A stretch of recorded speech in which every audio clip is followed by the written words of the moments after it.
I have some great HOA stories for you today, and you're going to love that title story too. Here's our first one. HOA lawsuit takedown time. My husband and kids and I live in a HOA co-op condo type area in a jurisdiction that historically has let HOAs run wild with power. My HOA was always very Karen-y, with everything from paint colors and plants and children's sounds, and especially screening prospective buyers, tenants, and those who otherwise resided in a home in the HOA. I'll skip the details, but as you know, HOAs and their rules historically were to keep out the undesirables. Choose your reason for undesirable, but it usually ends with some sort of ism or other common victims of housing discrimination, so like the undesirable, disabled, and type of families who have more than the US average of one or less kids per household. My spouse owns a second property in the HOA that he rents out, and what can I say? We're weird bleeding heart liberals and rented the apartment via Section 8, which is when the government subsidizes the rent for low-income people. However, the rent subsidy is well below fair market value for the middle-class neighborhood, so Section 8 apartments are rarely encountered in such nice areas. This was the only time that someone ever applied to rent with Section 8, and they allowed her, because the lawyer said there was no reason to deny her as income isn't a factor here and she has no criminal record and so on. However, from that day forth, there was a campaign of harassment and violations against her. Calling police, calling Section 8 to get her off the program, dozens of complaints that were ridiculous, often involving children being children or something that everyone else did, or rules so strict and old from pre-Fair Housing Act law, 1970s, like children can't be outside unattended until 18. They would especially try to enforce such insanity against her and anyone else that they decided that they didn't like. People really hate poor people living in their community. It's insane the drama that went on. I, of course, defended what I could, as the violations were aimed at my spouse, the landlord. I am very quiet and shy, and I'm a research attorney in an extremely specific narrow area of law. That is all I do. I analyze an extremely specific area of law, research, make up written arguments based on law and fact with backup documentation. Well, one day, this nastiness started getting out of hand, and my kids got targeted, and I went mama bear. My goodness, I went mama bear for my kids and my tenants' kids. I didn't know I had it in me because I'm a nose-in-a-book lawyer. As you know, HOAs leverage the power of the HOA attorney to get what they want because, unless the community's rich, if the HOA attorney goes after you, everyone folds because attorney fees are insane for the average person. And my community has no other attorneys or rich people who will pay $450 an hour to fight an HOA violation that's unfair and that can bankrupt them. So, when they sued my spouse, he didn't fold. They were surprised.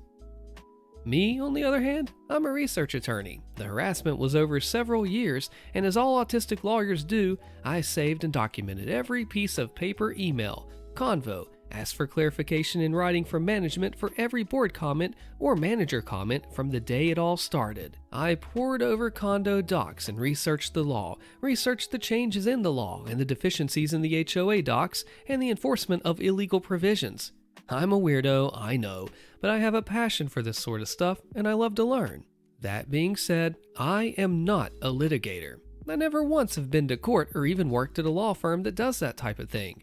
I consult on a very specific type of legal issue and I apply it to a client's situation, but I don't procedurally argue anything in front of a court or file papers or do procedures. I just tell other lawyers and business people and advisors and so on my thoughts and they do what they need with it. It was sadly hilarious because my filings were full of procedural errors and the judge was sympathetic because he knew I was trying my best and I had a very valid legal argument with tons of well-organized evidence tailored to the law. But my goodness, there are so many rules with litigation down to the heading of a document and whether you used a magic word that I kept messing it up. But I would ignore the complaints of my amateur work and would just keep on plugging and fixing the error, trying again, getting state and federal housing agencies involved, and man, it was getting expensive for them to keep filing motions. They got so obsessed with this that the HOA managed to get sued by 2 other people because they spent all the money on legal fees instead of, say, fixing the giant pothole or the roof issue in front of someone's house. that the HOA is legally responsible for.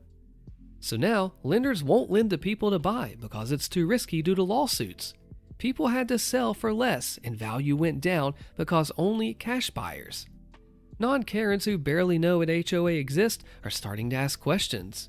They're also starting to get subpoenaed by Fair Housing to answer the questions, such as, I would notate that my tenant got a citation for XYZ, and I would document non-Karen also did XYZ and got no violations. So now, non-Karen is getting asked questions about if the HOA ever cited her for the wrong type of barbecue grill allowed by the docks. Which, of course, they never did, except for my tenant, who has an issue to show selective enforcement. They retaliated by threatening to call the police next time that my kid breaks an HOA rule by being a child playing outside. Retaliation for fair housing complaints is very illegal. It was documented and witnessed. I went even more mama bear to the point that I scared my husband after that threat to my kids.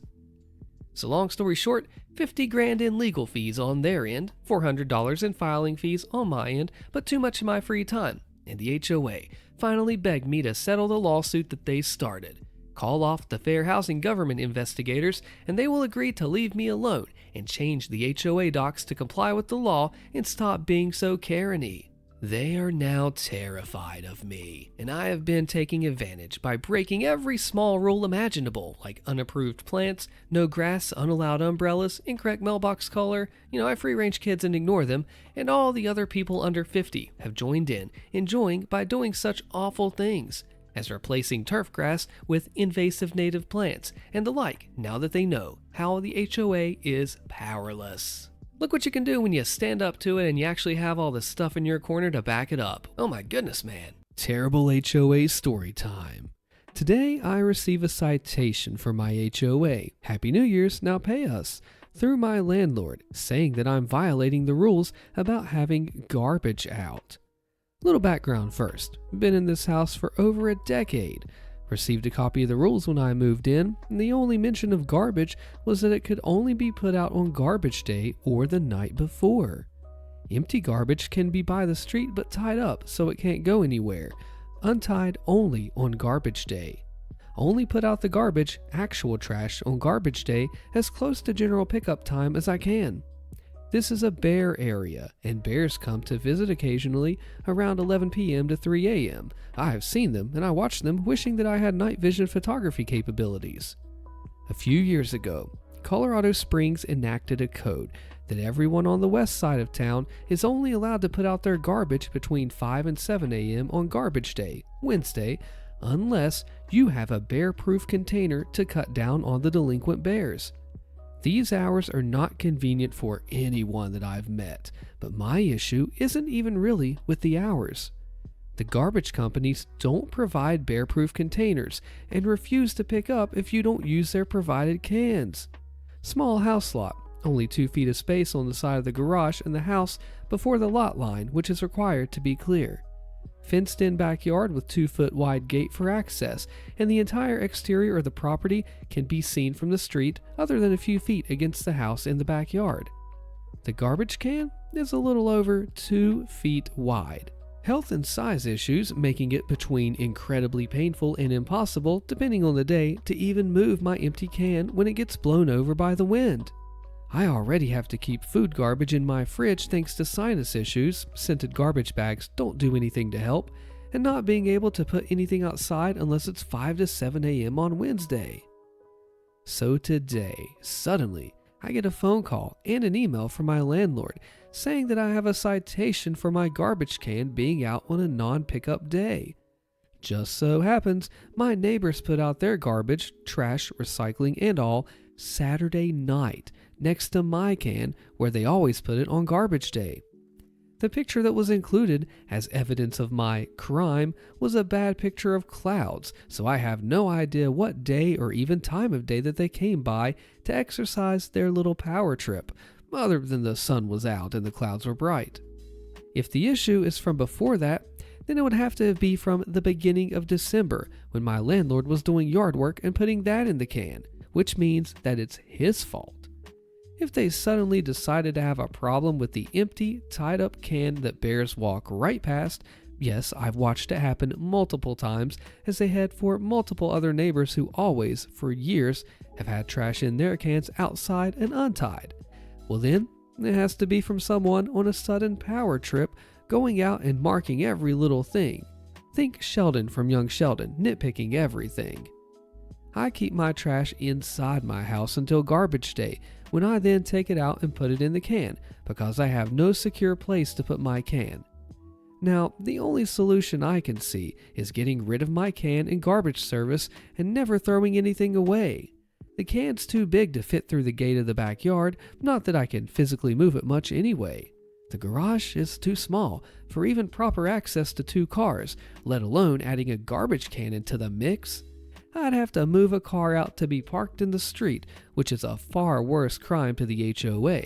Driveway's too narrow to move the can past a car, you even have to walk off the driveway just to walk around the car because it's barely a parking spot wide.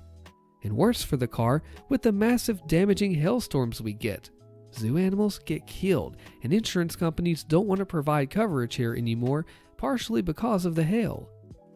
I swear, HOAs are just kingdoms with a different name. Wasn't America founded for freedom from tyranny and oppression and kingdoms by extension?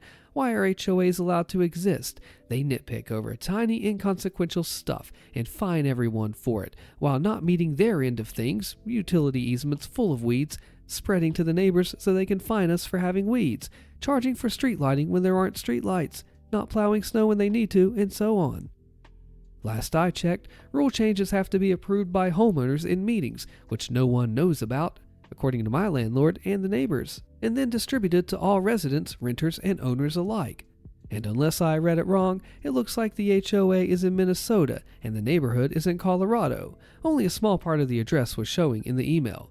How does this make sense? It's supposed to be made up of the homeowners themselves, not some corporation somewhere. I have no way to contact the HOA myself, not that they listen to a renter anyway, as I have no phone number, email address, or even name for them, and my landlord won't provide it either. I just have to be a good sheep and roll over and do what I'm told, whether it's right or not. Do you agree with this? This says that it's the landlord's issue, not the renter's, and ask where that citation came from, the HOA or where. What would you do in this situation, and which tree would you bark up to find out who needs to be confronted? As we get into the next story, I have to tell you something. Hey, also I added more stories to the new 24/7 HOA Karen radio stream on the channel, perfect to binge or play for background noise while you sleep. Check out the link in the description or on the front page of the channel. It looks like this. HOA Revenge Time. My Grandpa's Revenge. This isn't my petty revenge story, but my grandpa's. About 15 or more years ago, my grandparents retired and moved to a gated community a couple of blocks from a decent-sized lake. Their house was near Lake Athens, Texas. My grandpa absolutely loves to get out of the house and fish, so retiring close to a lake was an absolute godsend for him. I remember going out on the lake and fishing with him multiple times growing up. He had a tracker boat that he would tow with his old 80-ish Chevy truck. Now, just so you know, this wasn't his daily driver. He used it strictly for towing his boat.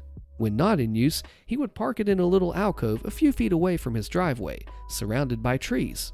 Appearance-wise, this truck was not beautiful and had definitely seen better days, but it was still more than capable of taking his boat to and from the lake with no problems at all. Fast forward a few months, and he receives a letter from his next-door neighbor. It turns out they hate seeing his old truck, despite it being pretty well covered by trees, and believe that it ruins their enjoyment of looking outside their house. In the letter, they have stated that they have contacted the HOA multiple times with the goal of either fining him until he sells his truck or removes it completely from their view. My grandpa was ticked. He called his HOA to discuss the letter, and it turns out the HOA has shut down all of the neighbors' complaints, but they are persistent and keep sending more. Now here comes the revenge. My grandpa then asked if there would be any repercussions from chopping down a few trees on his property, the trees that also kept his Chevy moderately hidden from his pesky neighbors' peeping eyes. He gets the all clear and begins chopping away.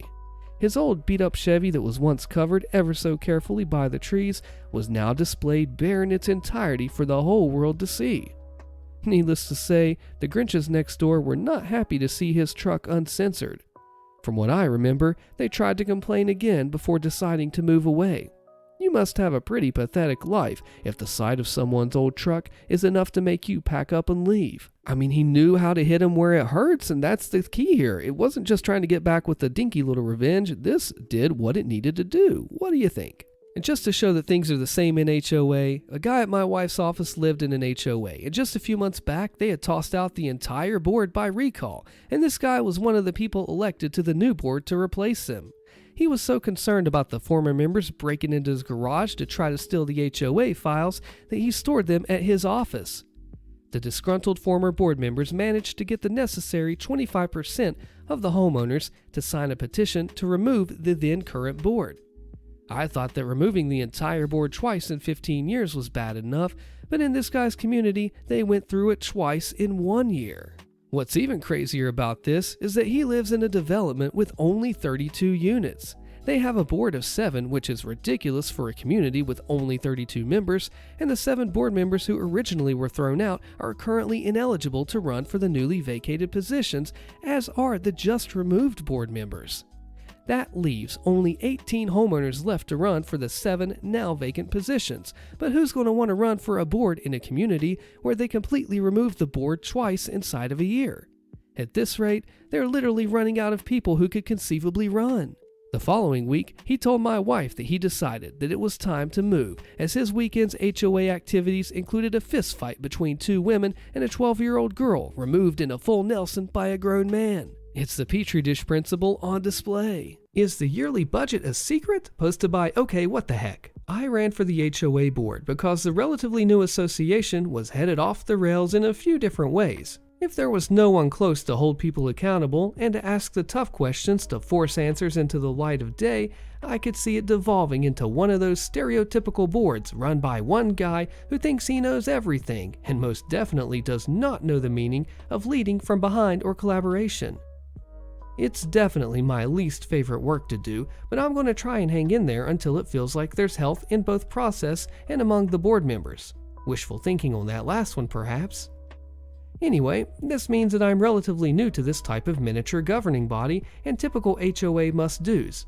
But what I'm not new to is an unwavering commitment to information transparency and implementing processes that achieve that. So, being relatively new to this domain and my focus on information transparency give rise to my question. Last night, there was an open meeting where the primary agenda item was to approve the budget for next year. The draft budget had not been shared with the community prior to the meeting, nor was it included in the packet that they were emailed that contained the agenda. The board president ran through that agenda item so fast it made my head spin. I'm the secretary taking notes. The manager started with a bit of an update on why there were increases, was interrupted by the president with a word salad of hand-wavy stuff, very quickly followed with, "Any questions?" Silence, because I think people were trying to process what was said, and then the motion to accept the budget, and bam, it was done. In my naivety, I figured there would be a presentation of the actual numbers later in the meeting, or that a period of community review would be announced with a way to collect feedback. But nope, no such thing. That was it. Is this normal? This is people's money, and we have a right to examine and reflect, yes? Surely being in an HOA doesn't change that, does it? OP gives more info to this comment. The board is responsible for creating and approving the budget, not the owners, so while the owners are allowed to see the budget, they have no input into what is included in the budget. Draft budgets are usually only between board members and management, and it's your responsibility as a board member to review and vote on the proposed budget. And OP replies, "Absolutely agreed on who is responsible and has influence on the budget. That wasn't my question though. It had to do with visibility into the budget at the community level and when that was required to take place, if at all. What would you do if you were in the poster's shoes?" HOA story time. The neighbor wants OP to pay maintenance on his second home. No way. So the key players are me, 22 female, first-time renter, recently graduated university. Edwin, a 70-year-old male, extremely posh second homeowner.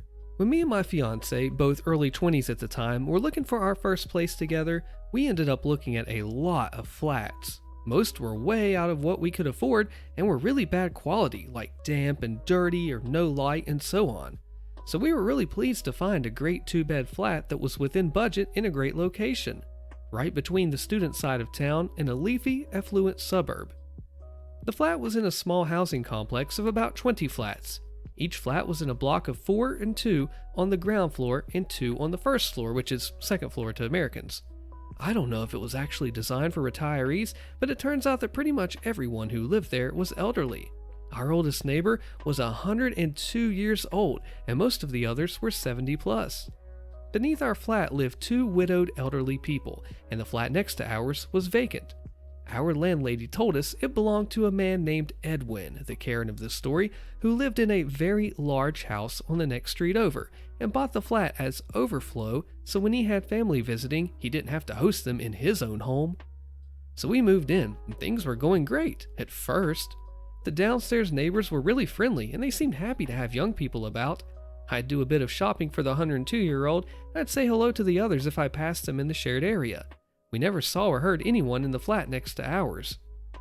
However, the first winter after we moved in, though, a slight damp problem in the bedrooms started to get worse. We told the landlady, who got it investigated, and it turned out the whole roof was rotten and needed replacing. The landlady assured us that the HOA would pay for most of the cost, and her and Edwin were liable for the rest. No problem, we thought. Except one day, I got a knock on the door, and a smartly dressed and well-spoken old man was on my doorstep. He introduced himself as Edwin, and after a bit of polite but awkward chit-chat, I asked if I could help him with anything. Yes, you can, actually. It's about this roof problem I'm hearing about. What are you thinking you'll do about it? Oh, you'll have to speak to the landlady about that. She knows all the details about the contractor. Well, I don't want to bother her. I assumed you'll be fixing it as you're the only one affected. I'm confused and I say, no, as landlady, it's her responsibility to maintain the property. It's the property owners that are liable. But she and I don't even use this place. You're here, and I think it's only fair you contribute to the place that you're living in. I don't think so. That's why I'm paying her rent each month. I think you should do the decent thing and offer to pay the full cost. It's crazy expecting us pensioners to pay for you. I politely told him that he'd need to talk to the landlady and close the door, shaking my head at the audacity of this wealthy, privileged man to, for one, hoard a good quality home without using it in an area where there's a severe lack of decent housing. He refused to pay upkeep on the property that he's purchased, and he asked a young renter to pay money to fix his problem. Essentially to pay into his equity, while I would get no long-term benefit. Edwin must have taken his complaints to the landlady in HOA, because the roof never did get fixed. Worth noting that, in addition to the flat we rented, our landlady rented out several other properties and also lived in one of the very large houses nearby.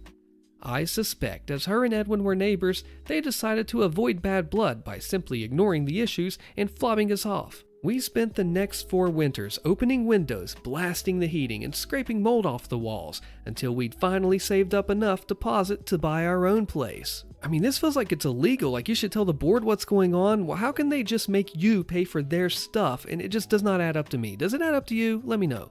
OP's parents are giving them an ultimatum. Pay for our house or else. This could go bad fast. Let me know what you'd do. Hi everyone, my parents, 66 mom, 65 dad, are looking to retire and are about to sell their house. They'll most likely get around $500,000 from the sale, which they'll put towards the new house.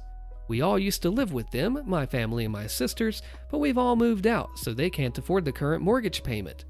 According to their calculations, the new mortgage would be $100,000, and the monthly payment would be $1,000, not including property taxes, utilities, and HOA. Last night, they gave us 3 options. They do a reverse mortgage and we don't get anything from their inheritance. They move out of state. I don't consider this an option at all. Or we pay split the mortgage payment, $500 each. Apparently, based on what they'll be getting from Social Security and their 401k, they won't have much to live off of after paying the mortgage payment. My dad's full Social Security retirement is age 67, and if he works for another 2 years, he'll get another $700 to $800 a month. But he obviously doesn't seem keen on the idea, especially since the location they're looking to move to will turn his 10-minute commute into a 30-minute to 1-hour one. They've told us to think of this as an investment and that the property value will go up over time, which I'm sure it will since we're in California. It just seems like a long commitment, like over 15 years, and I eventually want to buy my own home. I'm 29, about to turn 30. I'm married and have 2 kids. I make a good income, $210,000, not including bonuses, so we can afford the $500 a month. The other worry I have is on my sister's side, as their situation isn't really as stable as ours, and I could end up having to pay the full $1,000 myself. I'm leaning towards helping them out, helping myself out as well. They've done so much for me, and I feel obligated. I'm just curious if there's any other options they have. There's $500,000 equity in their current house, and I feel like paying the mortgage is the best thing to do for myself and them as well, but I just want to make sure I'm making the right decision. Do you agree with this comment? What happens if down the road they need a nursing home or long-term care, and they need to sell the house you've been paying for to fund it? You should probably talk with a lawyer who handles estate planning. Does this feel like that they're just being taken advantage of? Like, hey, we're going to pull your inheritance, or you have to pay for this, or we're just going to leave. And I just don't know. There's so many things that they need to lawyer up and just get this thing handled carefully. It could go wrong fast. What do you think? HOA story time. What to do with my Karen neighbor with an update. I moved into my townhouse a few months back and quickly realized just how crazy one of my neighbors is. The day after the old owners moved out, there was an ordinance violation from the city on my door, saying that we left trash out on the curb for too long. The old owners called the trash company to pick up their stuff when they moved, but Karen still sent a notice on them to the city because she hated them. She even told us that she was specifically being petty because they never took care of their property. And that's where my issue with her comes in. There's a little front area with a tree and a space for flowers and bushes, and the old owners did neglect it a bit, so the first thing I did was rip out all the old dead plants. I covered the ground with new soil and spread some seed mix for pollinating flowers. There was no life in that old soil, so I figured I'll just spread this mix and see what grows. A few weeks later, I get a warning in my mail from the HOA that there's too many weeds and I have to pull them out. I text the president and I say that it's flowers budding and they're not weeds. She says, fine, and that's done. Everything overgrew a tad, so I went out and ripped out all the overgrown plants and trimmed it down. Yesterday, someone from the HOA is out in the front, trimming the budding branches off the front tree. I've never seen her, so I go out to ask what they're doing, and she says that she's HOA, and I go back inside. I go back to my office, which overlooks the front, and lo and behold, Karen is crap talking me to the HOA lady for 10 minutes. She's making crazy gestures to our house and throwing out accusations about how we don't take care of the property. No one wants to look at it. Look how pretty theirs is, and blah blah. She also throws out some of our other neighbors under the bus, including one who has the giant mailbox for all the units at the end of their driveway. She said even though it's city property, they should be taking care of it. How dare they? So Tuesday night is a board meeting, and I'm considering going just to shut down Karen, but I'm not sure what approach to bring to the table. Do I be overly nice and maliciously compliant? Do I be a petty bee back? I could bring up that Karen throws a garage sale every single weekend for her insane couponing stock that she can't get rid of, and cars always block my driveway because of it. I don't know what to do, and this is my first time dealing with an HOA, so how should I proceed? Update. So I went to the meeting yesterday, and it was only a few people on the board plus Karen, who I guess is an alternate. She looked ticked when I walked over and said to everyone, "Hey, she's my new neighbor, the one that moved into the crazy people's house." You might ask, why were the previous owners crazy? Because she never saw them leave the house. Frankly, they were probably smart if they were able to avoid her 24/7 surveillance of the driveway. I went into the conversation with an open mind and waited for her to make any comments. I, at least, was able to put in that some people may be unaware of their regulations regarding landscaping, and making that explicit and objective as possible would be helpful, so I'm glad that I went. Otherwise, I'm pretty sure the HOA would try to leave it up to subjective judgments. Also, some noted that the HOA probably knows that she's loony, but they think she's perfectly normal, even after she said that she cuts the grass missed by the contractor lawnmower with scissors. Do you agree with this? Look through the Sydney ordinance to see if there are rules on garage sales or home business. Report her if she's not following the rules, like needing a permit. Check to see if the HOA allows home business as well. If she's selling enough stuff, the IRS might be interested. What do you think? OP and father versus the HOA. I'm a little fuzzy on exactly when this was, but for loose context, it's 2018-ish. We're living in this little two-story in a subdivision in upstate South Carolina, which my parents still own. My family just had a full run of renovations done on the house.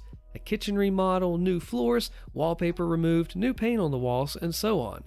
The folks who painted did an especially good job, and since they were a small local business, they wanted to know if they could put up a little sign in our yard just for a few days as advertisement. You know, like those little plastic type yard signs, nothing big or fancy. My dad was happy to oblige and showed them where to put it to avoid the sprinkler system. Everything's great.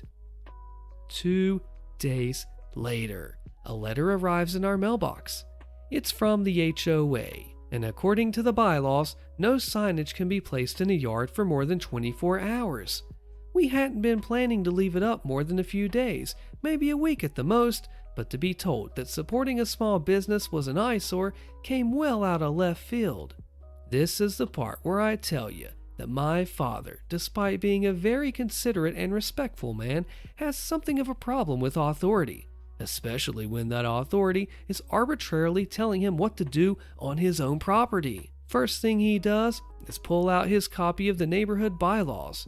He and my mother both look over it, and lo and behold, the quoted passage does indeed state that no signage or similar mode of advertisement is to be displayed in a yard for more than 24 hours. Not one to go down quietly, my father took to combing through the applicable section, looking for any loophole that he could find, and he found it in the word yard. 2 or 3 days after that, one of the ladies who worked for the HOA came down to our house to personally ask us to remove the sign. She and my dad stepped out on the front porch and must have been out there for nearly half an hour. I don't think I heard him say anything other than the occasional or yes ma'am until the very end. See, the sign was no longer in our yard. It was in the flower bed. Other parts of the bylaws, even in the cited section, distinguished the flower bed as separate from the yard, and since this particular clause mentioned the yard alone, the flower bed must have been fair game. And he told this, honestly quite nice, woman as much, without so much as knitting his brows or raising his voice. The sign stayed in our flower bed, perhaps out of spite, for nearly another month before we finally took it down. I love the malicious compliance HOA. Would you do the same thing as this OP's dad did? Let me know. I seem to be dealing with a very dramatic, over-the-top, potentially hostile downstairs neighbor. I moved into a new apartment in October. I met the downstairs neighbor, male, 40s-ish, married, on my first night there when I was moving in. He actually helped my partner, who was bringing all of our stuff up from the moving truck. In my first conversation with him, I could tell he was the complainy type. He mentioned how unsafe the neighborhood is, how the landlord just cares about making money and was trying to increase their rent. He hadn't increased it since 2020 apparently, how there are sound issues in the building, construction next door, and blah blah blah. Now I live in a pretty hectic part of New York City. None of this is unexpected nor a hassle to me. It's just a part of life. Anyway, within our first month, maybe even a couple of weeks, he commented to my partner a few times about how we are too loud. On another occasion, my 2 dogs, one of which is a foster, got in a huge fight and I was screaming to get them off of each other and so on. It was the middle of the day, but I'm sure it was surprising for anyone in the apartment building. The next day, he asked my partner why there was so much noise from the day before. Within the first month, he called my partner twice over the phone in the middle of the night to inform him that we were making too much noise and that they were trying to sleep. Once, when my dog woke up in the middle of the night a few times and was jumping off and back onto the bed, and another time when my dog was eating a bone and making too much noise against the floor. This one I feel is warranted because it was like 1 a.m. I told him that we would stop and things seemed to be fine for like a week. I am the people-pleasing, very anxious type. I left a pretty bad living situation to move to this apartment, so I feel a lot of anxiety about being able to be myself and live my own life in my apartment. Even so, I started trying to walk quieter and tried my best to refrain from loud activities, although I really can't even pinpoint what is so loud to him in the first place. I bought a bunch of extra rugs to put down on the floor so steps wouldn't sound as loud. I set up cameras in my apartment to monitor my dog's noise and so on. I guess on several separate occasions he mentioned in passing to my partner that we were too noisy. My partner is not the people-pleasing type, and I told him nothing we were doing was too loud, and that, even so, it wasn't directed at him.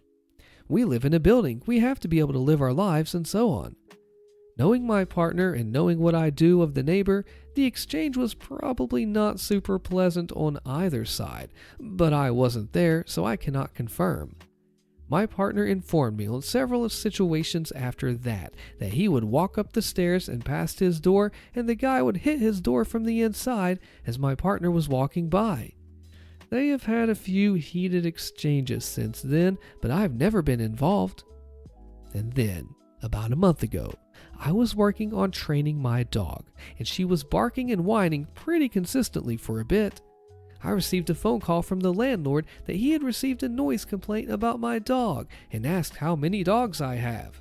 I informed him that I have one at least and also have a foster, which the apartment broker informed me was absolutely fine. He said he loves pets and asked that I just keep them under control.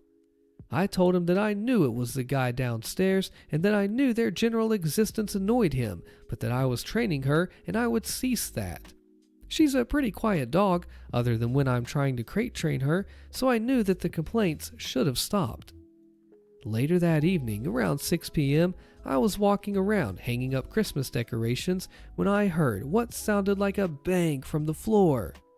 My partner said that was the guy downstairs, that he's done that several times before, I just hadn't noticed. He then stepped a few times in response to the guy banging on the floor, which was his ceiling. The neighbor then comes out of his apartment and yells up the staircase. A small verbal back and forth ensues. I ask him if he has a problem with us walking about in our own apartment, and he calls me FB and tells me to shut up.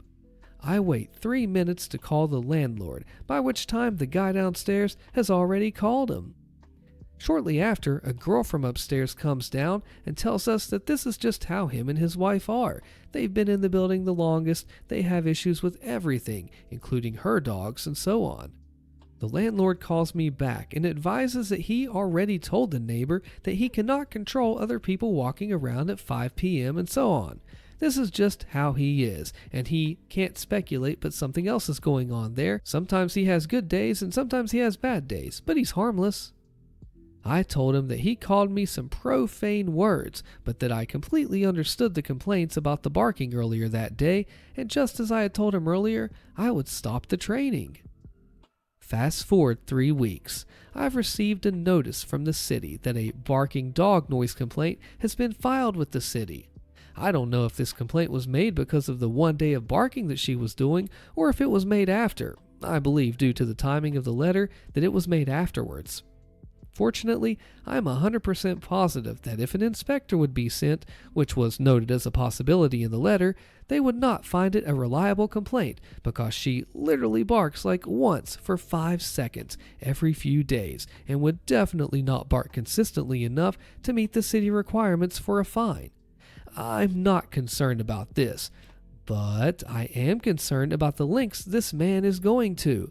A complaint to the city feels like quite a step, and that also makes me wonder what he is telling the landlord. Now, the landlord does not live on site, so cannot confirm that the dog is not barking. He also still seems to be yelling through the floor, his ceiling, at us when we are doing normal, everyday things. My main question after all of that is what can or should I do to protect myself legally and also with my landlord? I just moved in 3 months ago, so I'm really not trying to look like the problem tenant, but I'm concerned that this neighbor's complaining about every single little thing. I also dog sit and foster dogs often, so I'm also concerned about this person's retaliation against me, hindering both of those activities. I can also confirm that the barking dogs that this man's referring to are not the dogs that I dog sit or foster. So I'm currently thinking of emailing the landlord with the following points, with a note that I'm simply doing this to protect myself. So since our last conversation, I purchased additional rugs for the floors to reduce noise to the downstairs neighbor. I received a noise complaint from the city for a barking dog, which I am not at all concerned about in and of itself, but that I'm more worried about the escalation of this person's complaints, that I've set up cameras in my apartment and can provide video and sound evidence of any dates and times to counter the complaints of my dog's barking. I dog sit and foster often and have been doing so for years, and I've never had any issues in any of my previous apartment buildings with downstairs or any other neighbors, so this feels a little over the top. I believe the noise that I make in my apartment is on par or even less than the neighbor above me and others in the apartment, although I don't know if I want to do this because I don't want this to be taken as a complaint about the people above me, who are very heavy-footed. And that if my downstairs neighbor feels differently, I'd be happy to be invited into his apartment to hear what it sounds like from his point of hearing. Do you agree with emailing the list of problems, taking video evidence, and recording the harassment? Seriously, get a paper trail, because that way you can prove that it's more than just a he said, she said, that this just awesome golden tenant that's been there forever is a bad one. What would you do? Oh, this HOA story is kind of controversial. HOA management company didn't send gas bills for 2 years, causing balances to balloon. Now they're trying to charge late fees. I own a condo and I have automatic withdrawals set up for my assessments each month. The management company sends out gas bills each month instead of each unit paying the gas company directly. I pay my assessments and gas bills on time every month. They're paid through an app called Town Square. Our HOA was ran poorly for years. So for background info, we had an old management company who failed to send gas bills to unit owners for 2 years. Last spring, a new management company was hired. In an attempt to recoup the gas payments that weren't sent out for 2 years, the new management company had sent all unit owners a charge for 2 years' worth of gas bills. As a result, I was charged $2,000. All unit owners were in the same predicament. I've not been able to pay the amount off in full, but I continue to make my monthly assessment payments and current gas bill payments. Fast forward to the last 2 months, and I have started to receive late fees for assessments and gas bills being late. I reached out to the board, and I was notified that payments are made first in, first out. So my oldest outstanding balance is being paid first until my account balance is caught up. This has left my most recent assessments and gas bills being marked as late because I was not aware they were using first in, first out accounting methods. The reason I wasn't getting late fees before is because there was an error on the accounting team and the board had passed on fixing that error.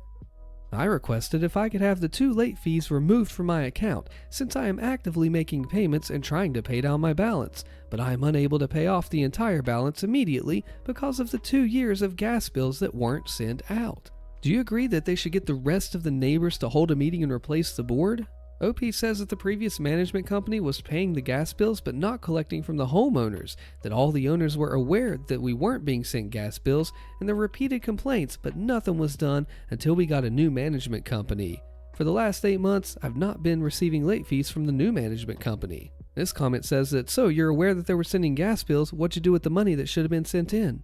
And OP says, I just don't have the entire balance available right now. I've been making active payments to reduce the balance, but the addition of late fees is making that more difficult. So who's in the wrong here? Is it OP? Is it the HOA? Is it a little bit of both? Who should pay and who should have the bill sent out? What would you do in this situation? I think it's kind of messy, maybe. As we get into the next story, I have to tell you something. Hey, also, I added more stories to the new 24/7 HOA Karen radio stream on the channel, perfect to binge or play for background noise while you sleep. Check out the link in the description or on the front page of the channel. It looks like this. HOA story time. I'm a woman in my early 20s. I live with my partner in his early 30s. We recently moved into a condo, which I was a bit hesitant about because it seemed to be a tight-knit community with mostly retired elderly people. We purchased the condo outright and promptly moved in after inspections. We had a very unremarkable first 6 months, as in nothing really happened. There is a fee, I think it's around $1,000 a month, towards amenities and community events within the building. I don't use the common spaces, and most amenities, despite paying this fee to the association, cost upwards of $20, and parking costs $110 a month. Since we are owners, there is a board of other owners that get to vote on things, make plans, and gather at odd times during the day, such as 2 p.m. on a Tuesday for a few hours to discuss. They frequently are responsible for petitioning changes. When I had moved in, I wasn't explained to how it worked, where to go, nor introduced to the other members of the board. Oftentimes, these meetings are impossible to go to unless your day is empty, and they are mandatory. We had decided that we didn't have much interest in the bureaucracy aspect of living in our home, and it didn't seem like that the other board members wanted us to partake. We often experience a lot of creepy behavior, like staring us down or pausing mid-group discussion to stare at us coming in or going out of the building. In the laundry or garbage room, our neighbors sometimes follow us and stare at us from the door or stand outside their unit. If we take the stairs, neighbors will come out of their unit to look at us through the glass window on the door. Or the property managers just stare us down when we enter into the lobby. Even if I smile and wave, they just stare, which is the common issue. A smile and a hello does nothing, and they stare at us, unblinking, and turn their heads to follow us until we're out of eyesight. Basically, we did not have a warm welcome at all, which is fine because we really just wanted to lead a non-disruptive life and be good, quiet neighbors. There is a big hierarchy in the building where owners look down on renters, and a lot of people presumed we were young renters that don't belong. Others seem to be condo-owning board members that mostly seem to dislike us inherently, and I don't really understand. Due to this, and not being interested in being treated like an unwelcome zoo animal, we don't go to the board meetings, not as if they ever welcomed us or invited us. Frequently, we get emails to vote on representatives, and we waive our votes. The issue extends past the other owners and into the actual admin and property managers. Questions are met with passive aggression, condescending attitudes, or I'm sent on a duck hunt to track down people that I don't know and already don't like me.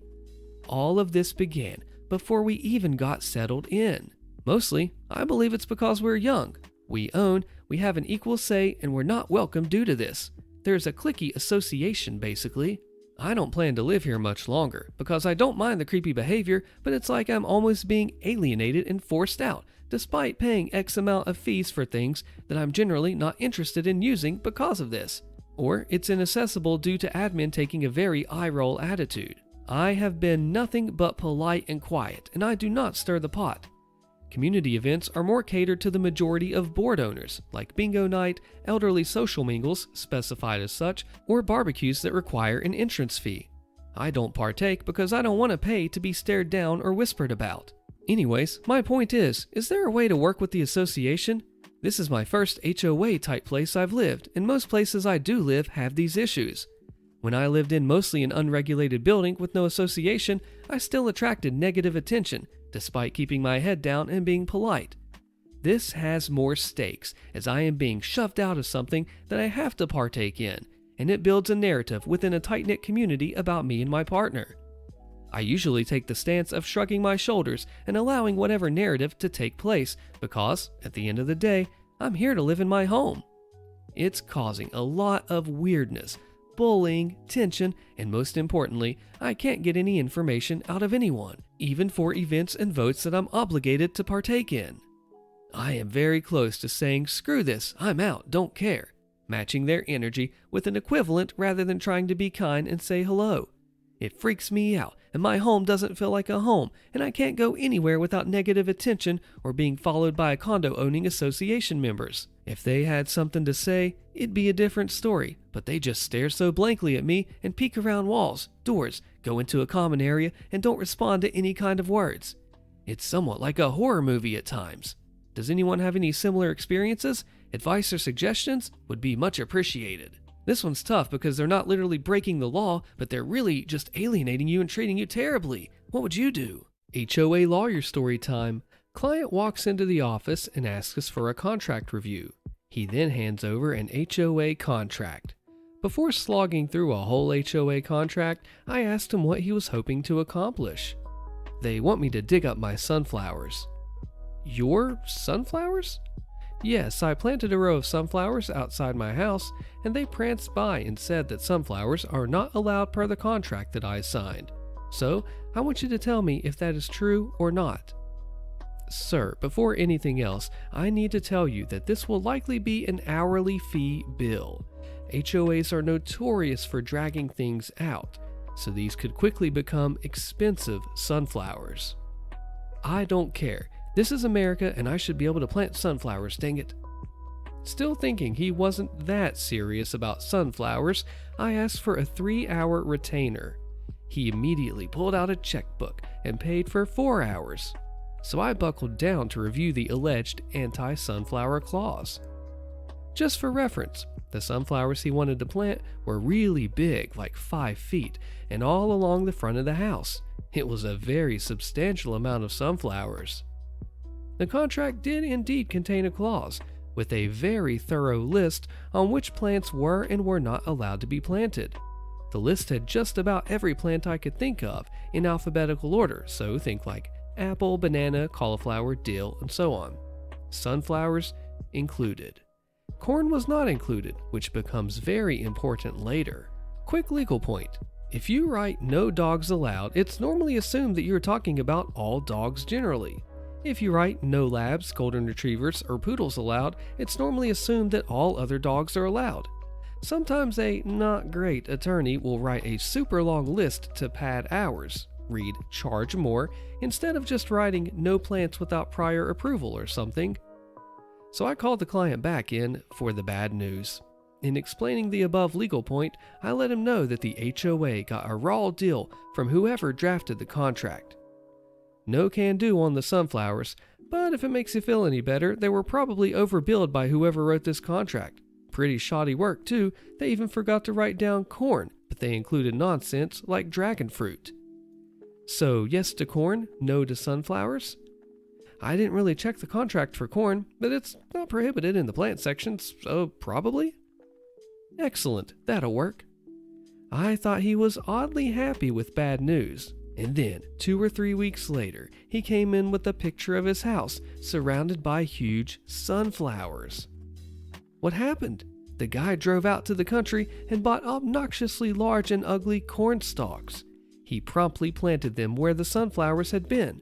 When confronted by the HOA, he told them, paraphrasing, to suck it, the contract lets me plant corn. And then, after some negotiation, he agreed to take the corn down in exchange for permission to plant sunflowers.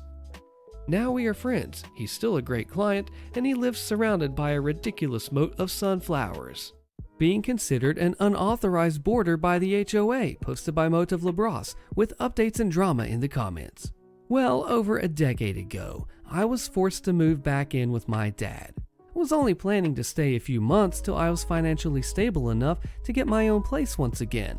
But my dad insisted that I stay rent-free while I got my car paid off and some serious dental work done. This lasted 4 years. My dad owns a really nice place in a subdivision that had an HOA. For about 2 of those 4 years, things went fine, until a woman who I shall aptly call Karen became head of the HOA. Me and Karen had many unfortunate run-ins in the past. She would constantly ask my dad how long until I move out.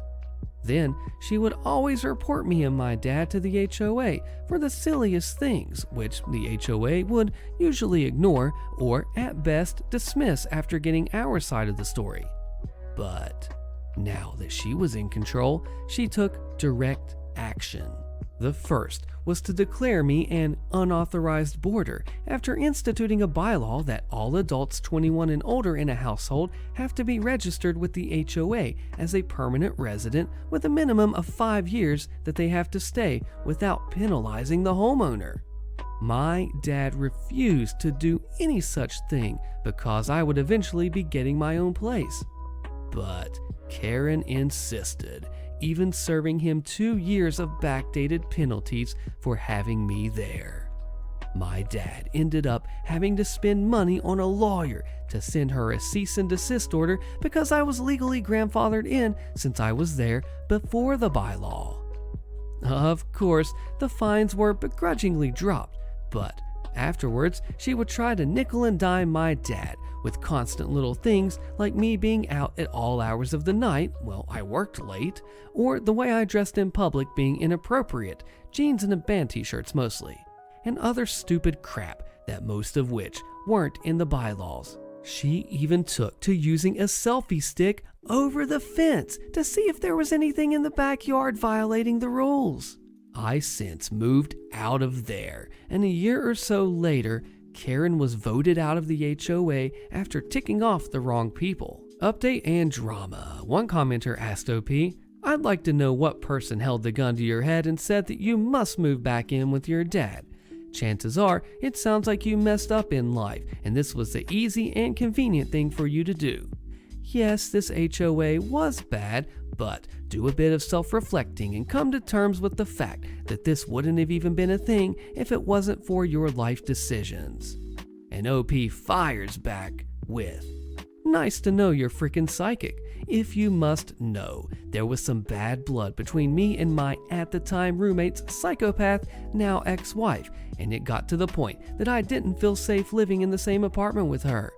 The lease had to be broken, and it drained me out of a ton of cash. My pop was good enough to give me a temporary roof over my head. Otherwise, I'd be homeless. I was only planning on spending a couple months at my pop's place till I was on my feet, but he insisted that I stay until my car was paid off and I got some much-needed dental work done." Crazy story, and be sure not to assume things about people's situation, right? You know what they say that makes you. My HOA will learn that I absolutely live by the letter of the law. My HOA recently changed the rules limiting the amount of vehicles allowed in my driveway. I collect cars, all of which run, drive, and are registered and insured, and my household also has 4 licensed drivers. When I moved in, the rules stated only 1 Class C vehicle allowed per driveway. Well, that was fine by me since Class C vehicles don't exist. Class C vehicles were not defined in the HOA rules either. I assume whoever wrote that rule assumed since they had a Class C license, standard cars and trucks must be Class C.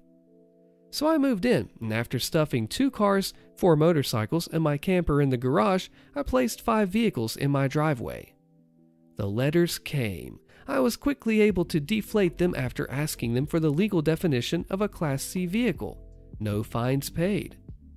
Fast forward for about a year, and the HOA proposed a rule change, now stating 3 vehicles per driveway maximum, and since 3 is more than 1 and people lack critical thinking skills, it was passed with over 85% support. Fine, 3 vehicles it is. I did some digging and I found the streets in my HOA were turned over to the city, an effort to avoid having to foot the maintenance bill, I'm sure, and as such, the HOA had no authority to stop people from parking on a public street. So I moved 2 vehicles then to my very narrow street, 1 in front of my house and 1 directly across the street in front of my neighbor's house. Now, the only vehicles that could safely drive past my home were motorcycles and the 1 guy with a smart car. It was glorious. My street is a main artery into and out of the neighborhood. Lots of U-turns and backtracking for folks to get home or to work. They are the ones who did the rest of the work for me. Complaints and calls to the HOA president resulted in another rule change vote. Now, my driveway is open to any amount of legally registered vehicles. It fits 9. I need more cars. Do you agree with this? I'm kind of surprised that last part worked. You can certainly park on a public street, but not usually in such a way that you block said street. Yeah, how did OP pull this off? Let me know in the comments. HOA tows me off my property, but I'm not even in the HOA. Click the video on your screen so you see what happens to that nasty HOA, and I'll see you there.